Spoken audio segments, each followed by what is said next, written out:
I'm really excited to be with you tonight. I'm going to share with you a few signs of how you know the relationship that you're in. It has the sustainability or that there's a potential for success in it. Because there's certain signs that pop up or that show up pretty consistently. They've done the studies and they've seen that there's certain things that that end up happening when a couple is going to end up breaking up over a period of time. And so I was watching a while back. There's a psychotherapist slash how you doing, Renee? There's a psychotherapist slash relationship coach or guru, I would call her. Her name is Esther Perel, and she was talking about in detail that there's certain signs that take place when there's going to be an eventual breakup within a relationship. And I'm going to go over 5 things real quick tonight. I'm just going to share with you some real quick ideas that I know is going to make a tremendous difference and a tremendous benefit for you in your life. And I thank each and every one of you for tuning in. I'm not on TikTok tonight live, but I'm on YouTube. And good evening. Appreciate you. Appreciate everybody that's tuning in. Thank you for the taps, the likes, the shares. Thank y'all for joining in. Some of the things that happen, these are things that happen over a period of time, is that there is a level of bitterness, there's a level of resentment, there's a level of disrespect that ends up developing within a relationship. This stuff does not happen overnight.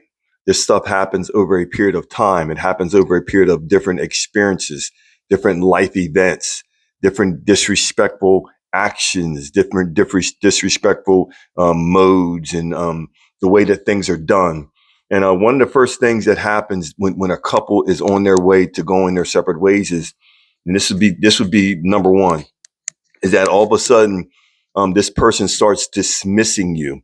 They're very dismissive of your views and of the things that you say, or they ignore you, and you're in the middle of talking, or you're talking, and this person's acting like they can't hear you talking, and so what ends up developing is a level of bitterness.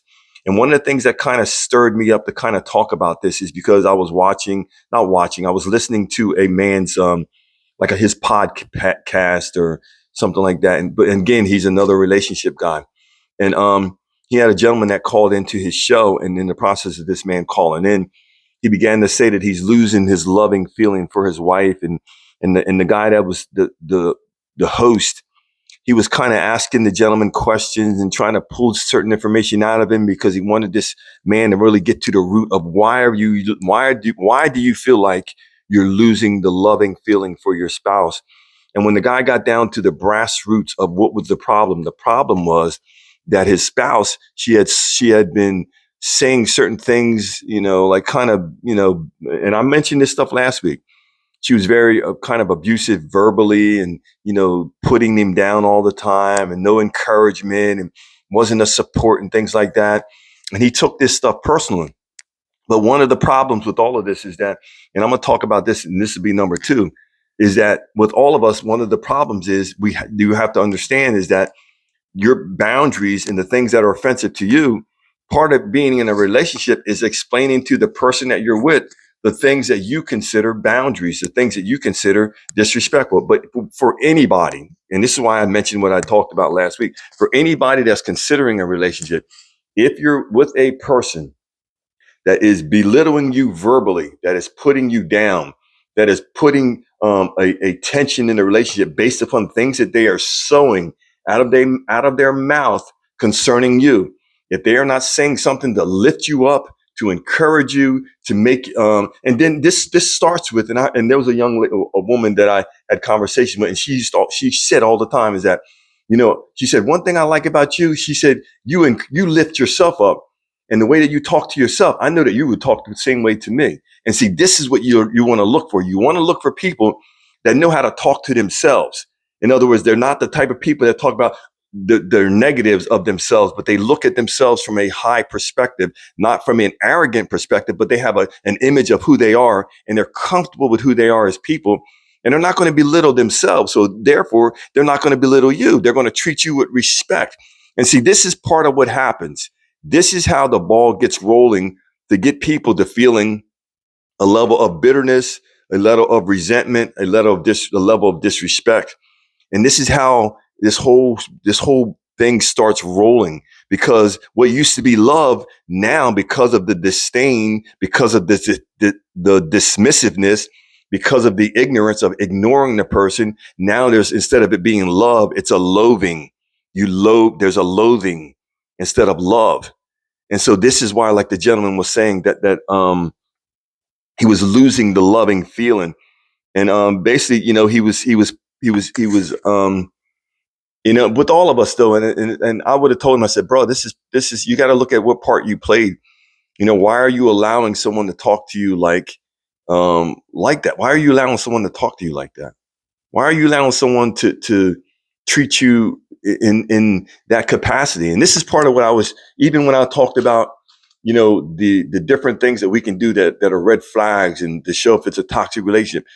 Why would we allow these toxic behaviors, which isn't building us and bringing us closer in our relationships? If we want a successful relationship, if we want a successful, family and the outcome that we're looking for, why would we allow these things? That's the question that I would ask. And sometimes it's because we're allowing these things just because, again, it goes back to how we see ourselves. Do we truly see the value that we bring? And sometimes with all of us, we don't. But it's about developing yourself, getting to the place where you see the value that you bring. You are an asset. You are a person of value. You bring value to the world and those that are around you. So the first point, again, is they dismiss or they ignore. There's a level of disdain. Instead of love, it turns into loathing, but all of it starts with bitterness, resentment, and disrespect. Because of the bitterness in them, they're going to pour that bitterness out onto you. This is why the people that you're picking, you have to pick people that have the characteristics. They have the characteristics that are appealing to you, besides how handsome or how beautiful and how curvy and how muscular and all this. All those things are great. But are they the person that has the character, the true character that would be pleasing to you? Are they a kind person? Are they able to listen to you and hear when there's a serious situation going on and be a person that can actually hear you? Second thing is, I talked about a little bit about this. Are they the type of person that you've expressed in boundary? You've expressed something that you've considered hurtful, something that you consider disrespectful, something that you consider that is not part of the process of building and becoming better as a couple. You've mentioned